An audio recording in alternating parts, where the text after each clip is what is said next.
এমন জীবন কাটছে আমার, একটা লুঙ্গি পরছি 1-1.5 বছর 2 বছর পর্যন্ত, আর এখন এক লুঙ্গি একদিনের বেশি পরি না। এক জামা 150 টাকা কিনছি, মনে আছে, 150 টাকা কালারিং জামা। ওই জামাটা 2.5 বছর 3 বছর পরছি, লুঙ্গি ছিঁড়ে গেছে, 5 বার সেলাই করে করে পরছি। আর আল্লাহ এখন এই পরিমাণ বাদশাহী সম্মান দান করেছেন, আমার মা বাবার চোখের বাণী আর আল্লাহ ওয়ালাদের নেক নজর। আলহামদুলিল্লাহ 300-400 সন্তান এখন মাদ্রাসায় খায় পড়ে, কত সম্মান। ও যুবকেরা, কত মানুষ তাকায় দেখো, গাড়ির নিচে লাশ হয়ে আছে, পানির মধ্যে লাশ, ঘুমের বিছানায় লাশ। আজকে তুমি এখানে বয়ান শুনতেছো, কালকে হতে পারো তুমি কবরের যাত্রী। এটা কি অসম্ভব? তুমি ঘুমায় গেছো, ঘুমের মধ্যে আজরাইল চলে আসছে, রুহুটা নিয়ে যখন চলে গেছে, 11টার সময় তোমার আম্মু ডাকছে, বাবা আর কত ঘুমাবি, আয় ওঠ, তাড়াতাড়ি নাস্তা কর। সন্তান কোনো সাড়া দেয় না। এই যুবক, ভালো করে একটু খেয়াল করো, হঠাৎ দেখবে মায়ের অন্তরে বাড়ি মারছে, দাগ কেটে গেছে, মনে হয় কি জানি হয়েছে, দরজা খুলে না, লাথি মেরে দরজা ভেঙে ঢুকছে। শরীরের মধ্যে হাতটা ডাকায় টাচ করে দেখে পুরা বডি শক্ত, পুরা ঠান্ডা। মা চিৎকার দিছে, নাই। যারা মরে ওকে শরীর কিন্তু সাথে সাথে বরফ হয়ে যায়, এবং পুরা বডি শক্ত, টোটালটাই শক্ত, কাঠের চেয়েও শক্ত। মা চিৎকার দিয়া বলবে, তোর বাবারে ডাকবে, এ স্বামী আসো তাড়াতাড়ি, তোমার ছেলে নাই। মা একটা চিৎকার মারবে, পুরা ঘরের মধ্যে কান্নার আওয়াজ। তোমার বাবা এসে টেলিফোন করবে, ইমাম সাহেব কোথাও যাবেন না, আমার ছেলেটা মারা গেছে, জানাজা দিয়া যাবেন। বাবায় কান্না করবে আর বলবে, একদল যাও তাড়াতাড়ি বাজার থেকে কাফন কিনিয়ে আনো, আর এক দলকে বলবে যাও বাঁশবাগানে কবর খনন করো। যুবক তো তাকায় দেখবা, মাওলায় যদি দেখায়, ও আল্লাহর বান্দা, তোমার আমার গায়ের গেঞ্জিটা পর্যন্ত দেখবা আপন জনেরা বেলেট দিয়া কাটতেছে। আমার হাতের ঘড়িটা আর একজনে দিয়া বলবে, এই ঘড়ি তো হাফিজুর রহমানের নাই, ঘড়ি আমার। আজকে তুমি বলো আমার মোবাইল, আমার মোবাইল, আর একজনে হাতে নিয়ে কালকে বলবে মোবাইল তো আমার, এটা আর কারো না। তোমার বন্ধুটা নাম্বার ডিলিট করে বলবে বন্ধু নাই, মোবাইলে নাম্বার রেখেও লাভ নাই। তোমার মাও কাঁদবে, বাবাও কাঁদবে, আমার আম্মু বলে যে ডাকটা দিত, ওই ডাক তো আর এখন আর দিবে না। মায়ের পাগলামি বড় কঠিন হয়ে যাবে। ওদিকে কেউ কবর খনন করবে, কেউ গরম পানি করবে গোসল করাবার জন্য। বাড়ির পেছনে বাঁশ বাগানে কবর খনন চলছে, কেউ বা আবার গরম পানি করতেছে গোসল দেওয়াবার জন্য। তোমারে আমার এইবার বিছানার থেকে টেনে টেনে নামাইয়া, গায়ের জামা কাপড় সব খুলিয়া, কিসের ঠান্ডার শীত, সবাই রাস্তার ঘর থেকে রাস্তায় নামায়া রাখবে। এইবার গোসল দিয়া সাদা কাফনে প্যাকেট বানাইয়া যখন খাটে উঠাবে, কাদের মধ্যে নিয়ে এবার জানাজার প্যান্ডেলে নিবে। জানালা দিয়া মা ডাকবে, আমার বাবারে কোথায় নাও? বলে জানাজার প্যান্ডেলে নিয়ে কবরের দাফন করব। আমার বাবার জীবনের শেষবারে একটু চেহারাটা দেখায় যাও, কাফনের মুষ্টিটা খুইলে একটু দেখাও। আমার বাবা আর জীবনে আমারে আম্মু বলে ডাক দিবে না। ও সন্তানেরা, ও যুবক বাবারা, পায়ে হাত রেখে বলি, জীবনে তো দাড়ি কম কাটো নাই, এবার তওবা করো, আর গুনাহ করবা না। আল্লাহকে মনে মনে বলো, হে মালিক, কখন মরণ হবে জানা নাই, তওবা করি, আর নামাজ ছাড়বো না, দাড়ি কাটবো না, বেপরদায় চলবো না। মা বাবার দোয়া, শিক্ষকের দোয়া, উলামায়ে কেরামের দোয়া নিয়ে নবীজির সুন্নত অনুযায়ী চলবো। ওই অন্ধকার কবরে দাফন যখন করে মাটি দিয়া সবাই চলে যাবে, এখন আর কেউ নাই। আরে তুমি একা চলো না, কত বন্ধু, কত কিছু টেলিফোন করো, বন্ধু আয় ঘুরতে যাব। এখন তোমার কবরে ডানে বামে উপরে নিচে মাটি, তুমি একা, কেউ নাই। দুইজন ফেরেশতা আসবে প্রশ্ন করার জন্য, যদি নামাজ ছাড়া কবরে যাও, দাড়ি ছাড়া যাও। আমার আল্লাহ কুদরতের আওয়াজ দিয়া বলবে, ফেরেশতাই বেঈমানকে ধর। কবরটা জাহান্নামের আগুনে ভরে ফেল। এই নাফরমানের আমি আল্লাহ কম নিয়ামত দেই নাই, আমি আল্লাহ কত নিয়ামত দিছি, কিন্তু আমার হুকুম মতো চলে নাই, আমার কোরআন অনুযায়ী চলে নাই, ইসলাম মানে না, বরং বিরোধিতা করেছে। আল্লাহ বলবেন এখন ও কবরের মাটি, নাফরমান গুনাহগারের দুই দিক থেকে জোরে জোরে চাপ দাও। কবরের মাটি এমন জোরে চাপ দিবে পাজরের হাড় চুরমার হয়ে যাবে। ও যুবক, একটা বেতের বাড়ি সইতে পারো না, মশার কামড় সইতে পারো না, কবরের মাটির চাপ কেমন করে সহ্য করবা? আল্লাহর কাছে তওবা করো, মরিয়া গেল আর গুনাহ করবা না, মা বাবারে কষ্ট দিবা না, ওলামায়ে কেরামের দোয়া, শিক্ষকের দোয়া নিয়ে নবীর তরিকা মেনে চলবা। মা বোনেরাও তওবার নিয়ত যদি থাকে, যুবকেরাও যদি তওবার নিয়ত থাকে, মুনাফিকি যদি না থাকে, দুটো হাত আমার আল্লাহকে দেখায় দাও। আলহামদুলিল্লাহিল্লাযী জাআলাশ শামসা ওয়াল কমারা বিহিসবান ওয়ান নাজমা ওয়াশ শাজারা ইয়াসজুদান وفضل زمانا على زمان كما فضل مكانا على مكان وإنسانا على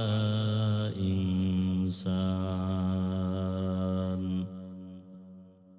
ونشهد أن لا إله إلا الله وحده لا شريك له لا ضد له ولا ند له ولا مثل له ونشهد أن سيدنا وسندنا وحبيبنا وحبيب ربنا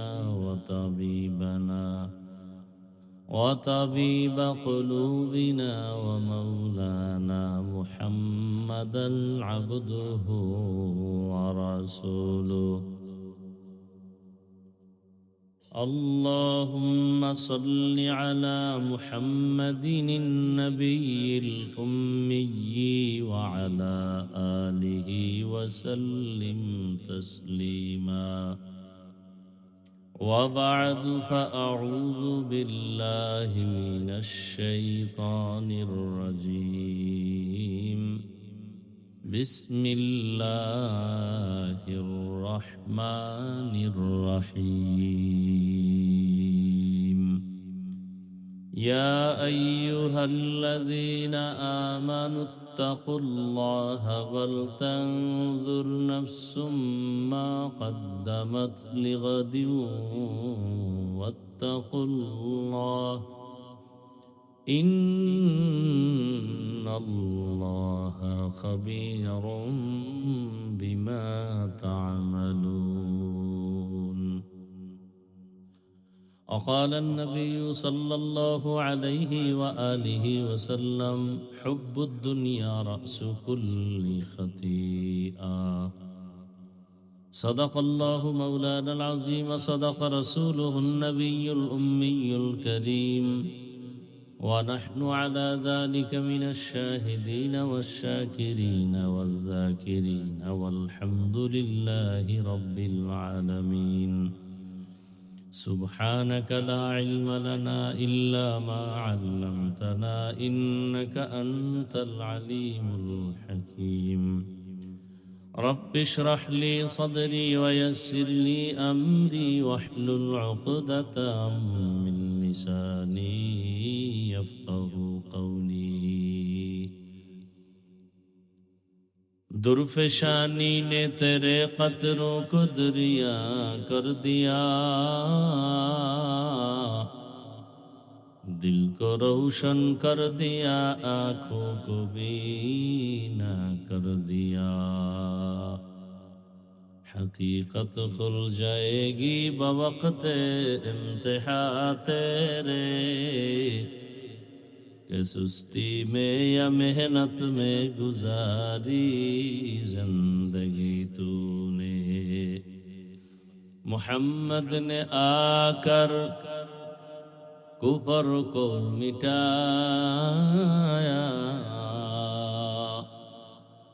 कुफर को मिटा कर सदाकत बताया। কেশরাবু বাইতুস সালাম জামে মসজিদের উন্নতি কল্পে ওয়াজ মাহফিল 15 জানুয়ারি 2026। সভাপতি জনাব মোহাম্মদ আজিজ মাস্টার সাহেব, প্রধান অতিথি জনাব মোহাম্মদ গুলজার হোসেন ভুইয়া সাহেব সহ অন্যান্য অতিথিবৃন্দ, হযরত উলামায়ে কেরাম, এলাকার বিভিন্ন স্থান থেকে আগত আল্লাহ পাকের আশিকিন, জাকিরিন, শাকিরিন, মুহিব্বিন, মুরব্বিয়ান এজাম, কলিজার টুকরা আমার সমবয়সী যুবক বন্ধুগণ, স্নেহের ছোট ভাই, পর্দার আড়ালে মা বোনেরা, আল্লাহ পাকের দরবারে শুকর যে আল্লাহ আমাদেরকে সুস্থ রেখেছেন, আলহামদুলিল্লাহ।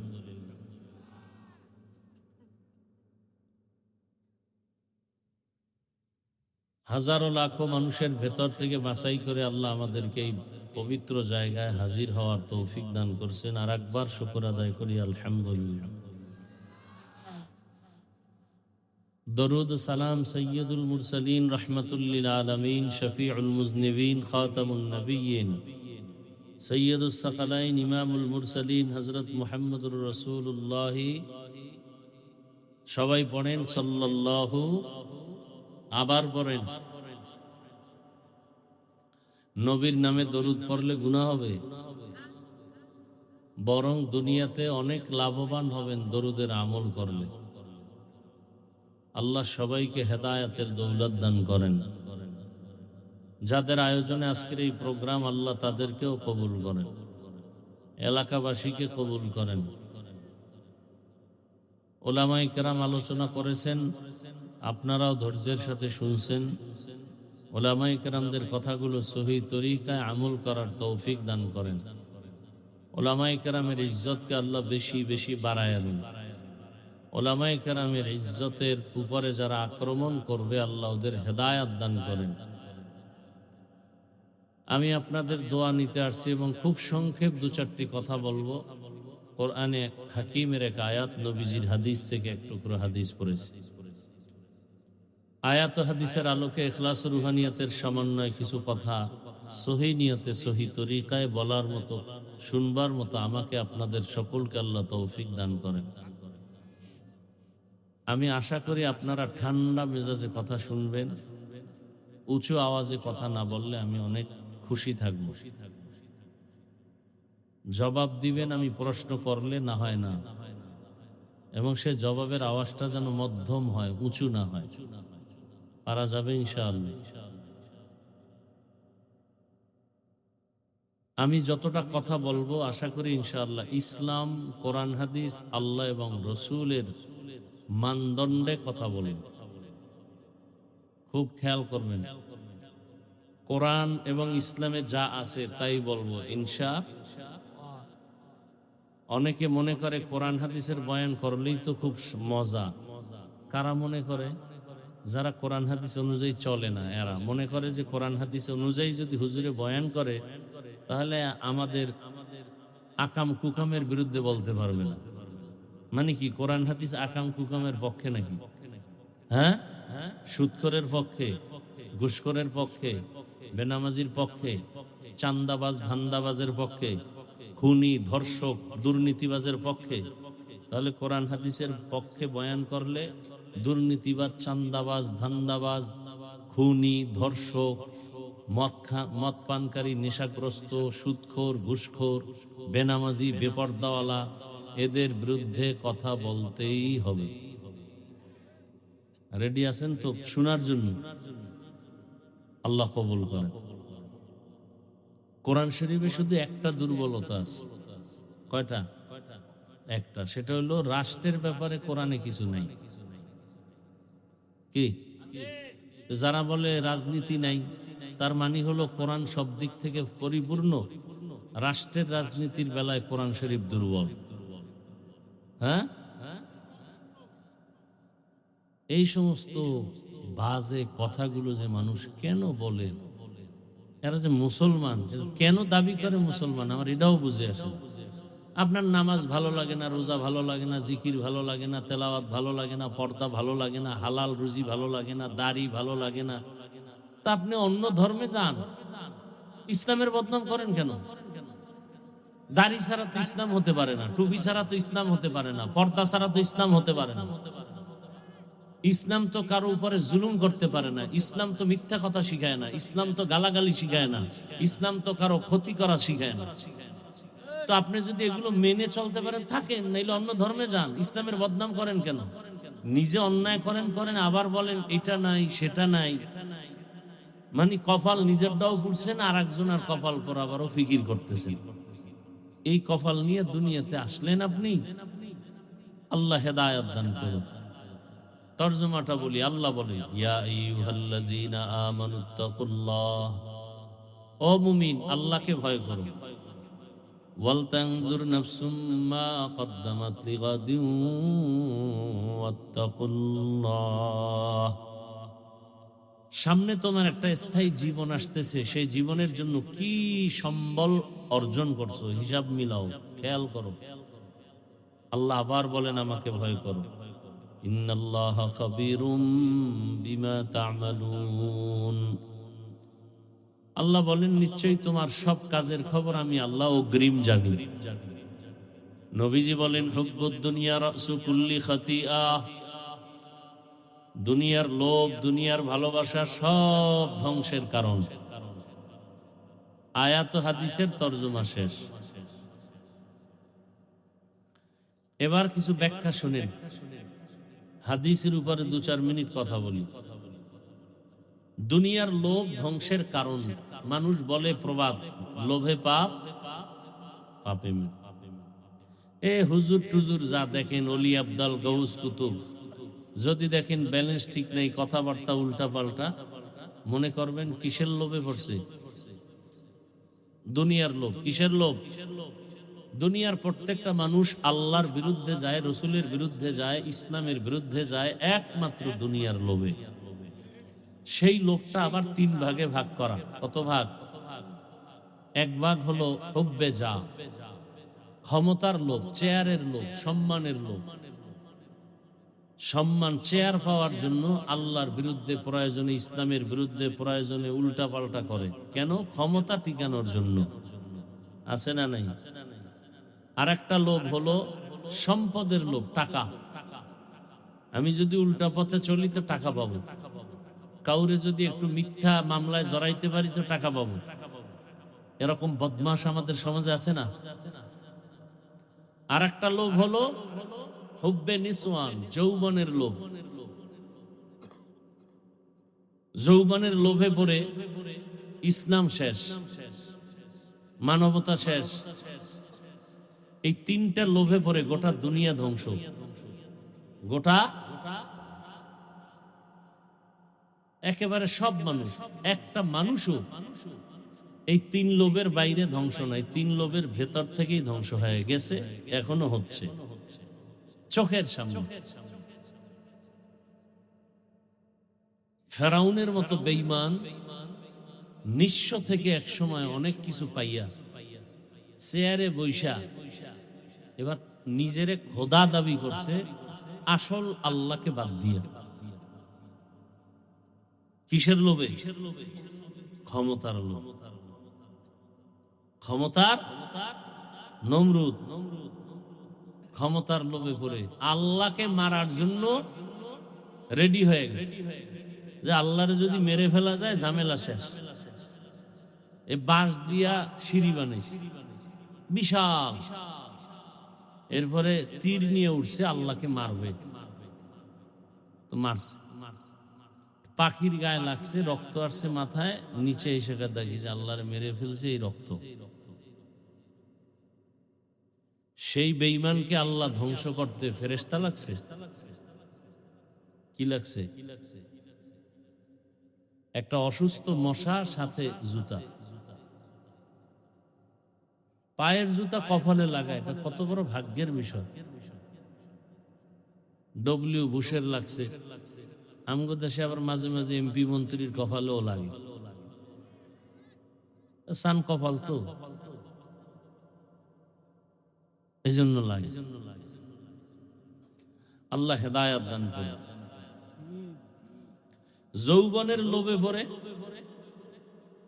আমগো দেশের এক এমবিবিএস ডাক্তার তাসলিমা নাসরিন শেষ, এমবিবিএস ডাক্তার, আবার সে একজন গবেষক, কোরআন পড়ে, তর্জমা করে, তাফসির পড়ে, আবার ভুল ধরে আল্লাহর এই কথাটা ঠিক ওইটা অঠিক। এভাবে করে করে জিন্দেগি বরবাদ করলো যে এক পুরুষে 4 মহিলা রাখবে, বিবি রাখবে। এক মহিলা কেন 4 স্বামী রাখতে পারবে না? এটা নারীর উপর একচেটিয়া জুলুম, আল্লাহ জালেম। কত বড় গবেষক! আবার নারীরা বোরকা পরে থাকবে, পুরুষেরা পরবে না, এটাও একটা একচেটিয়া জুলুম। এই বৈষম্য দূর করতে হবে। হ্যাঁ, বৈষম্য বিরোধী আন্দোলন করছে।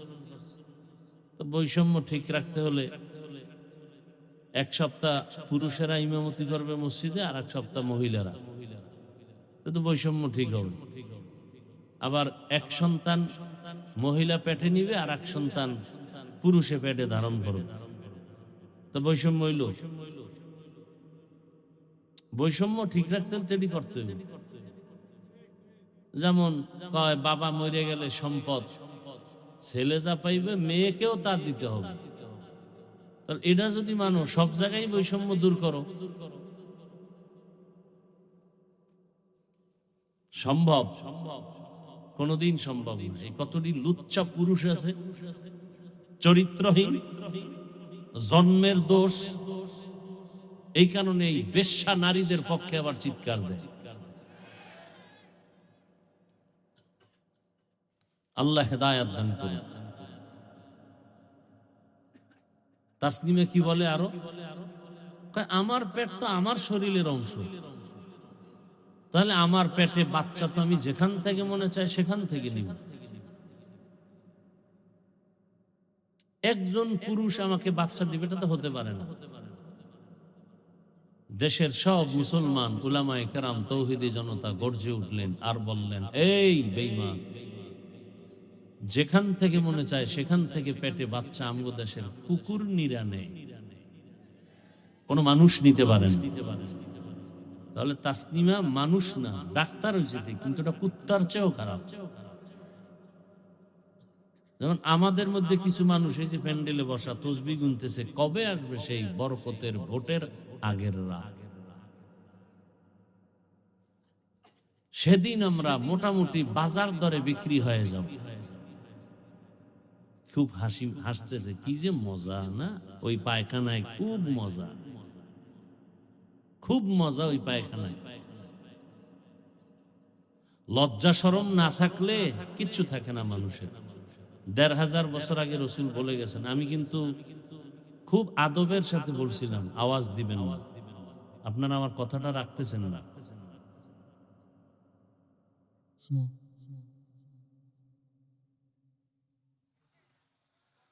হ্যাঁ,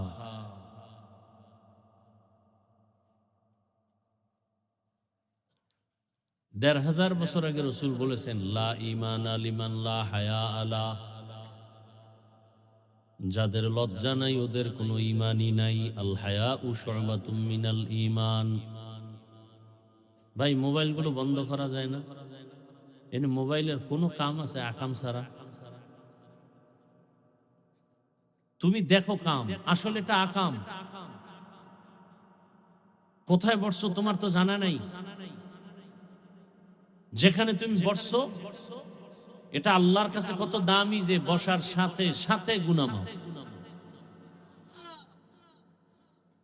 এরকম একটা মজলিস আরশে আজিমে এখন চলতেছে, ফেরেশতাদেরকে নিয়ে আল্লাহ আমাদের গুণগান গাইতেছেন। এখন আল্লাহ বলতেছেন, এই প্যান্ডেলে যারা আছে ফেরেশতারা তোরা সাক্ষী থাক, আমি এদেরকে মাফ করে দিলাম।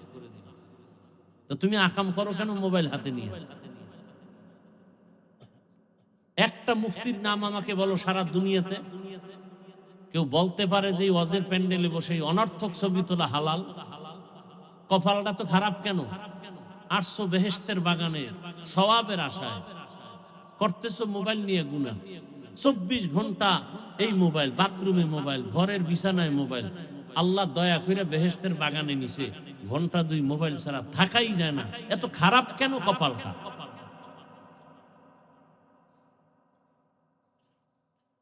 এই কথাগুলো কে বলবে এই জাতিকে? বলার মানুষ নাই, শোনার মানুষ নাই, বিরোধিতা করার মানুষের অভাব নাই।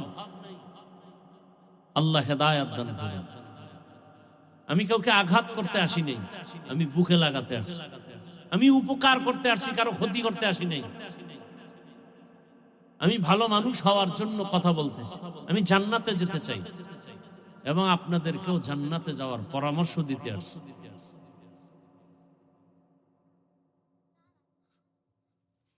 মিষ্টি মিষ্টি কথা বলে বয়ান করার অভ্যাস আছে তো, ঠান্ডা মাথায় প্রশংসা পাবো, কিন্তু না, আমাদের মূল উদ্দেশ্য তো না। মানুষের রোগ কোনগুলো বেশি জটিল, যেই রোগের কারণে অন্যান্য ইবাদত নষ্ট হয়ে যাবে, এগুলো তো বলতে হবে।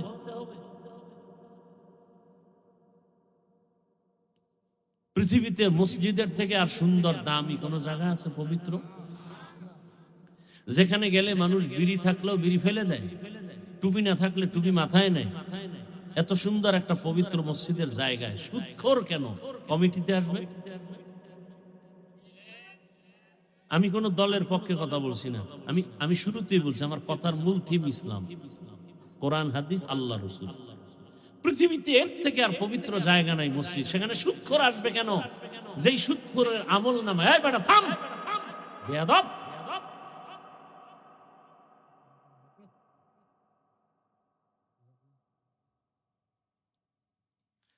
24টা ঘন্টার সেকেন্ডে সেকেন্ডে সেকেন্ডে সেকেন্ডে অল টাইম আমল নামায় কেমন গুনাহ? নিজের আপন মায়ের সাথে জিনার গুনাহ, জিনার গুনাহ। কত খারাপ কথা, বলতে লজ্জা লাগতেছে। যারা সুদের খাতায় নাম লেখাইছে, এখন নামাজ হবে না, রোজা হবে না, তেলাওয়াত হবে না, হজ করলে কবুল হবে না, দান করলে সওয়াব পাবে না, মোনাজাত দিলে কবুল হবে না। কত কঠিন কথা। আল্লাহ স্পষ্ট কোরআনে বলছেন, বেঈমান রেডি থাক, আমি আল্লাহ নিজে তোর সাথে যুদ্ধ করতে রেডি। সে মসজিদের মতো পবিত্র জায়গায় ঢুকলো কিভাবে? শুধু আপনাদের কারণে ঢুকছে। আপনারা যে ভোটের আগে টাকা খাবেন আর তাদেরকে সারসার করবেন,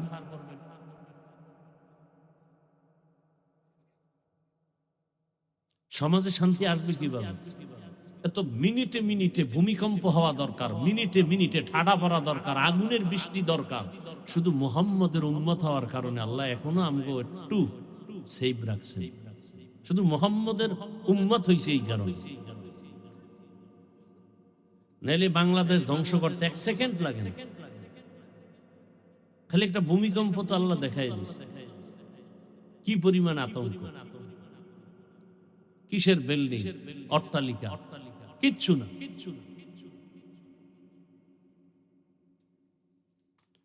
বাজারে যাবেন, একটা দামি মোটামুটি ভালো মুরগি কিনবেন 800 থেকে 1000 টাকা। একটা ছাগল কিনবেন ভালো মানের 15 থেকে 20,000। একটা গরু কিনলে কত? 1 লাখ। আর আমার সোনার বাংলার আশরাফুল মাখলুক মানুষ, এরা ভোটের আগে বিক্রি হয় বাজার দরে মাত্র 500 টাকা করে বিক্রি। কয়েকদিন পরে দেখো মাইয়ের উপরে হামলা, বউয়ের উপরে হামলা, চিৎকার দেখো, খবরদার চিল্লাবি না, তোর মাইয়া পোলা 14 গোষ্ঠীর ইজ্জত কিনে নিছি না ভোটের আগে 500 টাকায়। এই আকামগুলো দেশে হয় না? হয়। এর দোষ কি খালি যারা করে এদের, না আপনাদেরও আছে? হ্যাঁ, নিজের দোষটা দেখেন না কেন?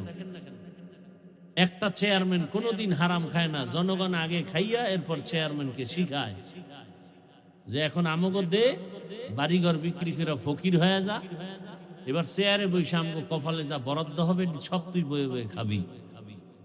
তো চেয়ারম্যান রে তুমি আগে হারাম খাইয়া শিখাইছো, সে গিয়ে খায়, বিরোধিতা করো কেন? চেয়ারম্যান এই রাস্তার টাকা খেয়ে ফেলছে, গম উঠায় খেয়ে ফেলছে, তুমি যে ভোটের আগে খাইছো চেয়ারম্যানের ডা।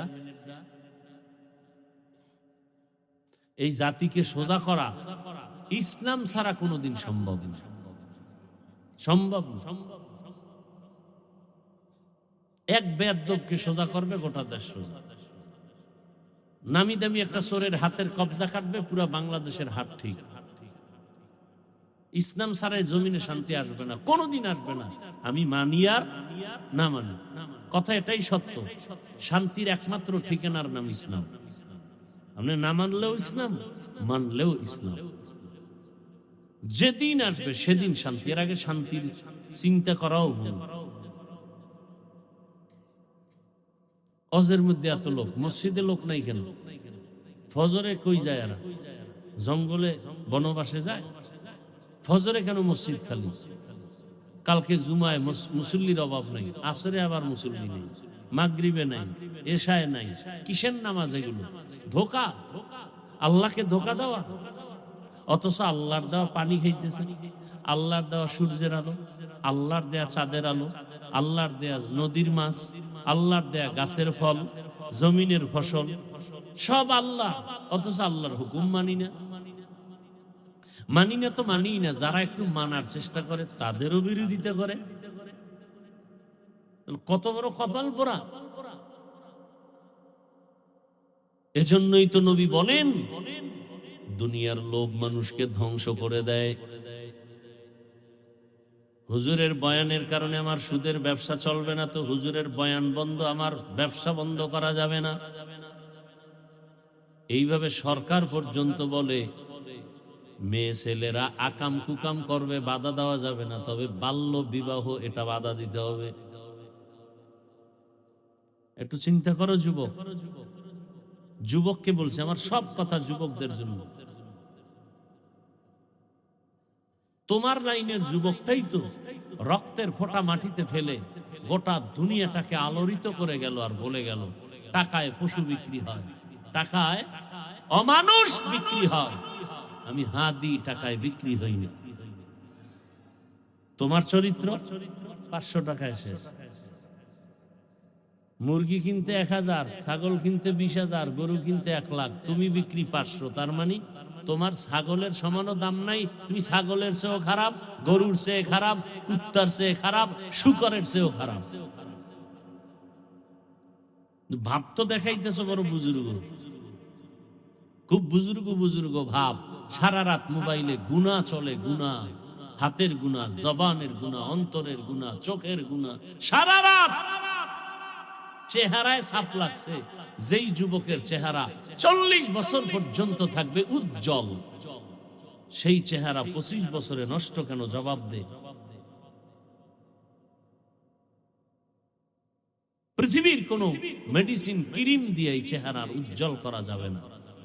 রাইসুল মুফাসসিরিন আব্দুল্লাহ ইবনে আব্বাস রাদিয়াল্লাহু আনহু 1500 বছর আগে বলে গেছেন, মানুষ যদি গুনাহ করতে গিয়া সীমা লঙ্ঘন করে, নগদ শাস্তি 5টা।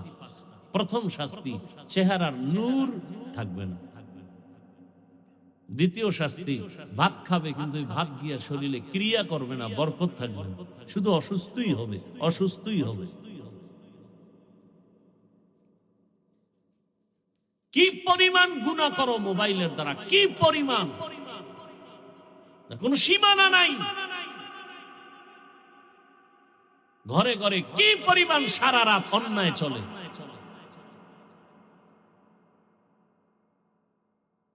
শান্তির দোয়া করবে হুজুরে, কি লাভ? কি আল্লাহ এখনো যে আমাকে বাঁচায় রাখছেন, বড় শুকর। অথচ তোমার লাইনের যুবকটার চরিত্র কেমন?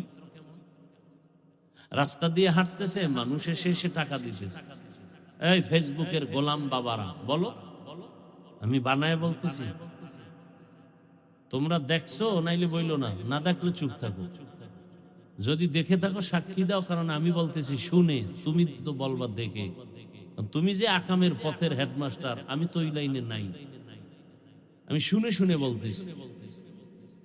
তার ইন্তেকালের পরে অ্যাকাউন্ট চেক করা হলো, অ্যাকাউন্টে কোটি কোটি টাকা আসছে অনায়াসে, এমনি 50,000 টাকার বান্ডিল তাকে দিতেছে। আর তুমি 500 টাকার জন্য কত নিচে নামলা। তোমাকে দেয় না কেন মানুষ টাকা? তোমার চরিত্র খারাপ, আর কিচ্ছু না। মানুষের জীবনের অমূল্য সম্পদ সুন্দর চরিত্র। এক ব্যক্তি গোটা দুনিয়াকে পাগল করে করে এখনো আছে বেঁচে, সারা দুনিয়ার মানুষ তার পাগল, হোমিওপ্যাথিক ডাক্তার জাকির নায়েক। টাকার গরমে, ক্ষমতার গরমে, কি পুঁজির কারণে তাকে দুনিয়ার মানুষ এত ভালোবাসে? একমাত্র তার সুন্দর চরিত্র, নৈতিক আদর্শ। তোমাকে তোমার চরিত্রের কারণে কত খারাপ জানো? তোমার মা পর্যন্ত মনে মনে বলতে চায়, চাক্কার তলে পড়ে এত মানুষ মরে, আমার এই চরিত্রহীন সন্তানটা মরে না কেন?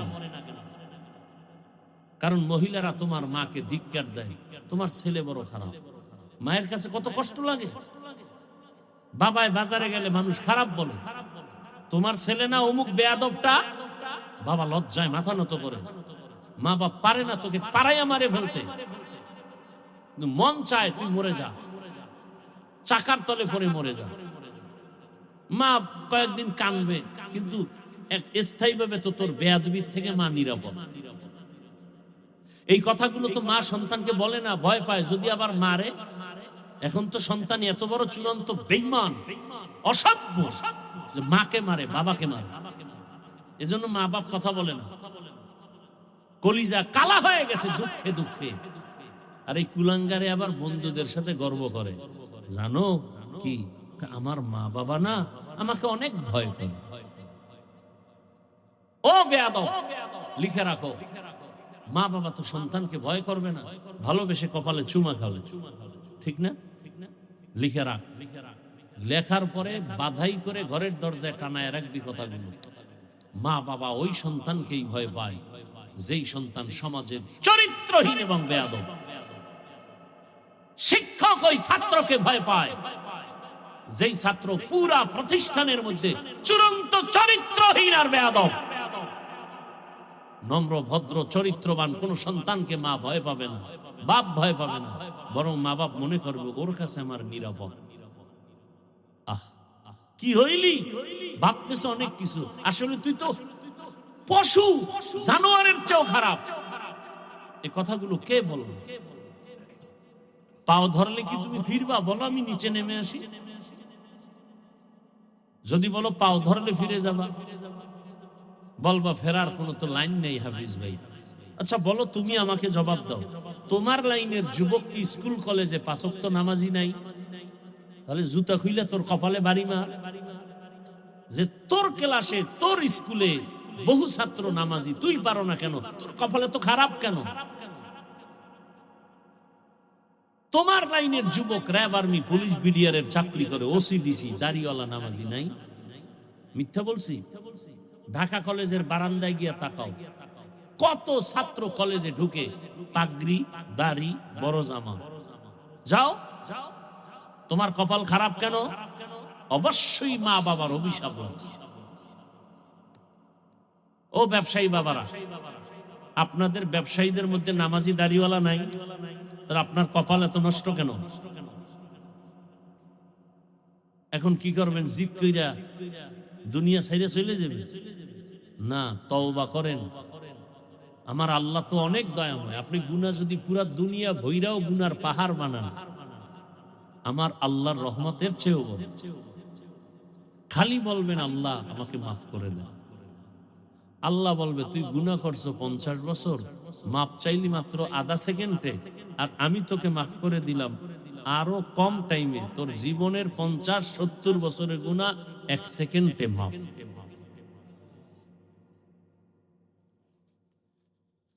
ইয়া আইয়ুহাল্লাযীনা আমানুত্তাকুল্লাহা ওয়াল তানজুর নাফসুম মা কদ্দামাত লিগাদিন ওয়াত্তাকুল্লাহ। দুনিয়ার পেছনে যারা ঘুরে, এরা দুনিয়া লোভী। এই দুনিয়া লোভীরা দুইটা জিনিস চায়, দুই জিনিস চায়, মনে প্রাণে চায় কিন্তু পায় না। বউ সাইরা, বাই সাইরা সব দুনিয়ার পেছনে ঘুরে, ক্ষমতার পেছনে, টাকার পেছনে, যৌবনের পেছনে, দুইটা চায়। এক চায় শান্তি, আর একটা চায় সম্মান। কিন্তু দুনিয়াদার শয়তানগুলো একটাও শান্তিতে নাই, সম্মানেও নাই। যেই পুলিশ সেলিউট দেয়, র্যাব সেলিউট দেয়, এরাই যদি হ্যান্ডকাপ লাগায়, এটা কিসের সম্মান? যেই জনগণ ভোটের পরে ফুলের মালা দেয়, এরাই যদি আবার জুতার মালা লইয়া মিছিল দেয়, কিসের সম্মান? এর চেয়ে তো আমি ফকির কুয়াকাটার থেকে আসছি, সম্মান তো আমার বেশি।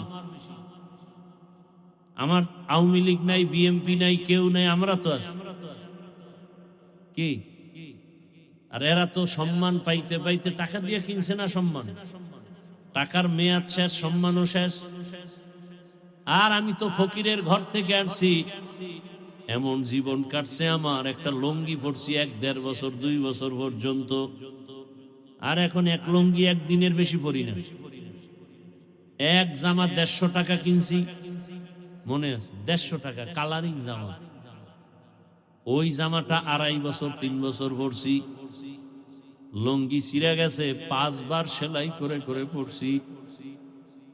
আর আল্লাহ এখন এই পরিমাণ বাদশাহী সম্মান দান করেছেন, আমার মা বাবার চোখের পানি আর আল্লাহ ওয়ালাদের নেক নজর। আলহামদুলিল্লাহ 300-400 সন্তান এখন মাদ্রাসায় খায় পড়ে, কত সম্মান। কে আওয়ামী লীগ বিএমপি জানি না, দেখা হলেই এমপি কয় হুজুর দোয়া করিয়েন, আপনার নাম শুনছি। বড় কোটিপতি ফ্যাক্টরির মালিক, দেখা হলে বলে হুজুর দোয়া করিয়েন, অনেক নাম শুনছি। এর থেকে আর সম্মান লাগে কিছু? আমাদের এই চেয়ারের কোনো মেয়াদ আছে? এদেরকেই বলে মুকুটহীন সম্রাট, যে এমপি পর্যন্ত দোয়ার জন্য দাঁড়ায় থাকে, এটির মুকুটহীন সম্রাট। আর তোমরা দল করতে করতে বউ চেনো না, মাইয়া বলা চেনো না, দলের নেতারে এমন ভাবে চেনো, দল করতে করতে গিয়া এমপি যখন হইয়াই যায়, টাইম সিরিয়াল ছাড়া তোমার সাথে আর দেখা করে না। কি? আর আমরা যেখানে দেখা করতে যাই, হুজুর আসবেন, এই সব বন্ধ এখন, হুজুরকে আগে বিদায় করে দেই। সম্মান কে দিছেন? আর তোমরা টাকা দিয়ে সম্মান কিনবা, টাকার মেয়াদ শেষ, সম্মান শেষ। দুনিয়া লোভের পিছনে তো আচ্ছা ঘুরছো, তো এবার ফেরো। মনে একটা শখ ছিল যে পার্কে গেলে যেন কি মজা, আচ্ছা নিছো তো, এবার ফিরো।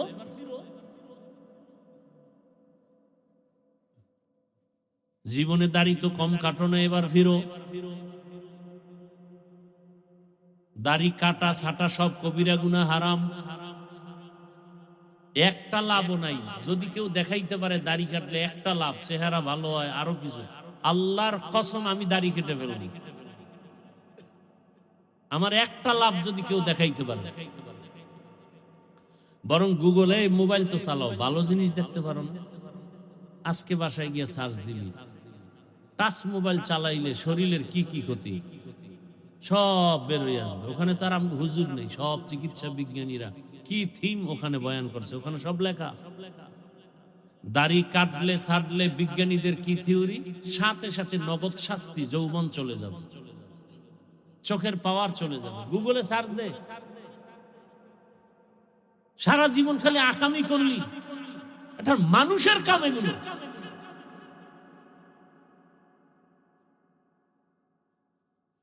ভালো জিনিস কত কিছু, গবেষণার দেখার মতো জিনিস আছে, জানার মতো কত জিনিস। আজকে মুসলমান সার্চ দিবি বাইতুল্লাহ কি, বাইতুল্লাহর ইতিহাস কি, পড়বি 10 মিনিট পর ডেলি। মদিনাতুল মুনাওয়ারা মুসলমানের কলিজার স্থান, কি সেটা মাঝে মাঝে পড়ো, ইসলামের ইতিহাস পড়ো। সমস্যাটা কোথায়? তুমি যদি সমাজে নেতৃত্ব দিতে চাও, তোমার অলরাউন্ডার হতে হবে, জ্ঞান অর্জন করতে হবে। আমি তো চাই তুমি আসো, নতুন করে ঘুরে দাঁড়াও। মোবাইলটা 5-7 বছরের জন্য পানিতে ফেলে দাও, জিদ করে দাঁড়ায় যাও যে না আমি একটা আদর্শবান ডাক্তার হব। চরিত্র ঠিক রেখে দাঁড়াও, 3 জায়গার দোয়া নিয়ে দাঁড়ায় যাও।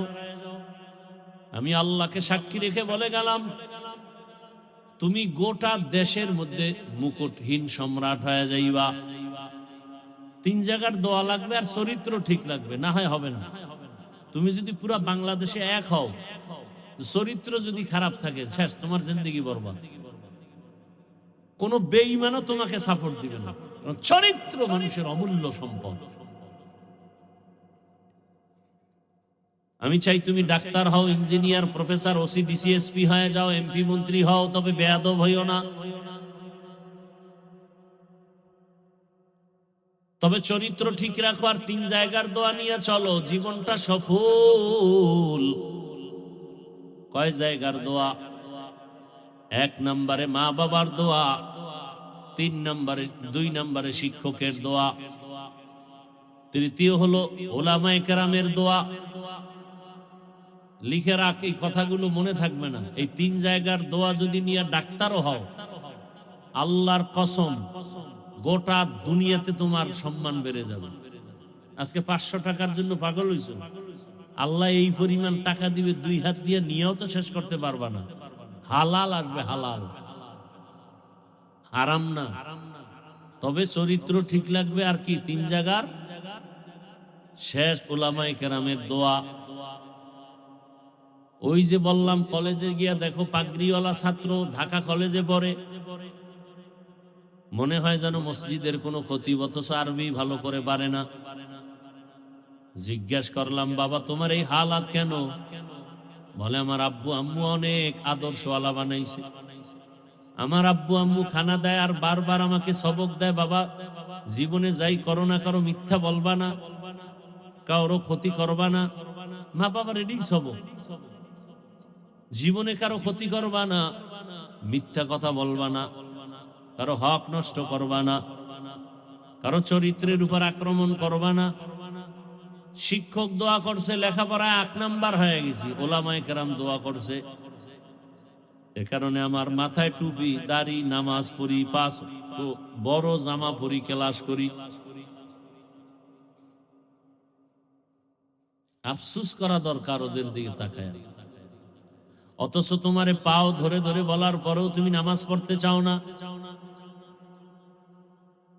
আজরাইল যদি ঘুমের মধ্যে আসে, নাকি আসবে না? ঘুমের মধ্যে যদি আল্লাহ পাঠায়, তার এসে যদি দেখে তোমার কানের মধ্যে গানের তার লাগানো, কি জবাব দিবা আমার আল্লাহর দরবারে?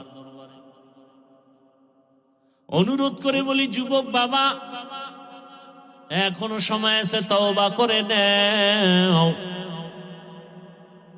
জীবনে তো পার্কে পার্কে কম ঘুরলা না, এবার আল্লাহকে বইলা বইলা মনে মনে তওবা করো। মনেরে বুঝাও, হে মালিক, আমার মতো যুবক যদি স্কুলে কলেজে পড়ে, চাকরি করে, ব্যবসা করে, রাস্তায় গাড়ি চালায়, নামাজ পড়ে, আমি পারবো না কেন? নদীর মধ্যে কত মানুষ কাজ করে, নামাজ ছাড়ে না, আমি পারি না কেন? জমিনে কৃষি কাজ করে কত মানুষ, জেনারেল লাইনে থাকিয়া তারপরও নামাজ ছাড়ে না, আমি পারি না কেন?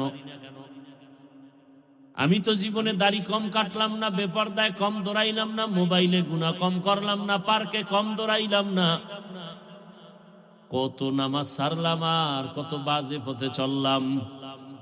আজকে থেকে তৈরি হয়ে যাইতে চাই, আল্লাহ আর গুনাহ করব না, দাড়ি কাটবো না, বেপরদায় চলবো না, মা বাবার সাথে বেয়াদবি করব না।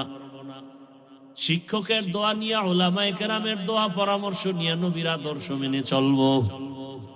ও পর্দার আড়ালের মা বোনেরা, মাইকের আওয়াজ শুনতেছেন, আপনাদের মতো মা বোন এই এলাকায় কি নাই? নামাজ পড়ে, পর্দা করে? নাই? ভিন্ন লাইনের মা বোনদেরকে বলবো, আপনারা কেন মার্কেটে মার্কেটে ঘুরিয়া নিজেদের চরিত্র নষ্ট করেন? সন্তানের কি ভবিষ্যতের চিন্তা করেন না? এরে আব্বা জান, আম্মা জানেরা, আপনি যদি ভালো আদর্শ রেখে যেতে পারেন, সন্তানটা এক সময় গর্ব করবে আর দোয়া করবে, আমার আব্বু আম্মু কতই যে ভালো ছিল, আমার আব্বু আম্মু কখনো ঝগড়া করে নাই, গালাগালি করে নাই, মোবাইলে বেগানার চেহারা দেখে নাই, নাটক দেখে নাই, রাত্রের বেলা গান শুনে নাই, আজান হলে আমার আম্মু নামাজে দাঁড়ায় যেত, আমার আব্বু জানো মায়ের সহযোগিতা করত, কোনোদিন মায়ের উপরে জুলুম করে নাই, আমার আম্মু আমার বাবার খেদমত করত, কখনো বাবার চোখের দিকে তাকায় বাজে কথা বলে নাই, মোবাইলে অযথা সময় নষ্ট করে নাই। সন্তান এগুলো দেখবে, বলবে আর দোয়া করবে, আমার আব্বু আম্মুরকে তুমি মাফ করো। ও মা বাবারা, ভালো করে শুনেন, আর যদি আপনি চরিত্র নষ্ট করে কবরে যান, সন্তানরা এক সময় ধিক্কার দিয়া বলবে, আমি কেমনে ভালো হব, আমার মা বাবা তো বড় খারাপ ছিল, আমার মা বাবার ভেতরে কোনো মোহাব্বত ছিল না, ভালোবাসা ছিল না, ঝগড়া ঝগড়া, গালাগালি, আমার মা বাবায় মোবাইল নিয়ে ব্যস্ত, নাটক গান নিয়ে ব্যস্ত, নামাজ নাই, রোজা নাই। আমার মা বাবার চরিত্র এত খারাপ, আমি কেন ভালো হব? আমার তো রাস্তা নাই। আমার আব্বু আম্মুর এই খারাপ অবস্থা দেখে আমিও ভালো লাইনে যেতে পারি নাই। আমার মা বাবা নামাজ নাই, রোজা নাই, আমার ওই লাইনে নেয় নাই। আব্বা আম্মা যারা আছেন এখনো সময় আছে তওবা করার। ভালো একটা সন্তান রেখে যান, ডাক্তার হবে, কোরআন তেলাওয়াত করবে, নামাজ পড়বে, রুগীও দেখবে, আবার মা বাবার জন্য কলিজা ভরে দোয়া করবে। এখনো সময় আছে, আল্লাহর কাছে তওবা করেন। দুনিয়া কিছুই না, যখন মরণ হয়ে যাবে। ও যুবকেরা, কত মানুষ তাকায় দেখো, গাড়ির নিচে লাশ হয়ে আছে, পানির মধ্যে লাশ, ঘুমের বিছানায় লাশ। আজকে তুমি এখানে বয়ান শুনতেছো, কালকে হতে পারো তুমি কবরের যাত্রী। এটা কি অসম্ভব? তুমি ঘুমায় গেছো, ঘুমের মধ্যে আজরাইল চলে আসছে, রুহুটা নিয়ে যখন চলে গেছে, 11টার সময় তোমার আম্মু ডাকছে, বাবা আর কত ঘুমাবি, আয় ওঠ, তাড়াতাড়ি নাস্তা কর। সন্তান কোনো সাড়া দেয় না। এই যুবক, ভালো করে একটু খেয়াল করো। হঠাৎ দেখবে মায়ের অন্তরে বাড়ি মারছে, দাগ কেটে গেছে, মনে হয় কি জানি হয়েছে। দরজা খুলে না, লাথি মেরে দরজা ভেঙে ঢুকছে। শরীরের মধ্যে হাতটা ডাকায় টাচ করে দেখে পুরা বডি শক্ত, পুরা ঠান্ডা। মা চিৎকার দিছে, নাই। যারা মরে ওকে শরীর কিন্তু সাথে সাথে বরফ হয়ে যায় এবং পুরা বডি শক্ত, টোটালটাই শক্ত, কাঠের চেয়েও শক্ত। মা চিৎকার দিয়া বলবে, তোর বাবারে ডাকবে, এ স্বামী আসো তাড়াতাড়ি, তোমার ছেলে নাই। মা একটা চিৎকার মারবে, পুরা ঘরের মধ্যে কান্নার আওয়াজ। তোমার বাবা এসে টেলিফোন করবে, ইমাম সাহেব কোথাও যাবেন না, আমার ছেলেটা মারা গেছে, জানাজা দিয়া যাবেন। বাবাই কান্না করবে আর বলবে, একদল যাও তাড়াতাড়ি বাজার থেকে কাফন কিনে আনো, আর এক দলকে বলবে যাও বাঁশবাগানে কবর খনন করো। যুবক তো তাকায় দেখবা, মাওলায় যদি দেখায়, ও আল্লাহর বান্দা, তোমার আমার গায়ের গেঞ্জিটা পর্যন্ত দেখবা আপন জনেরা বেলেট দিয়া কাটতেছে। আমার হাতের ঘড়িটা আর একজনে দিয়া বলবে, এই ঘড়ি তো হাফিজুর রহমানের নাই, ঘড়ি আমার। আজকে তুমি বলো আমার মোবাইল, আমার মোবাইল, আর একজনে হাতে নিয়ে কালকে বলবে মোবাইল তো আমার, এটা আর কারো না। তোমার বন্ধুটা নাম্বার ডিলিট করে বলবে বন্ধু নাই, মোবাইলে নাম্বার রেখেও লাভ নাই। তোমার মাও কাঁদবে, বাবাও কাঁদবে, আমারে আম্মু বলে যে ডাকটা দিত, ওই ডাক তো আর এখন আর দিবে না। মায়ের পাগলামি বড় কঠিন হয়ে যাবে।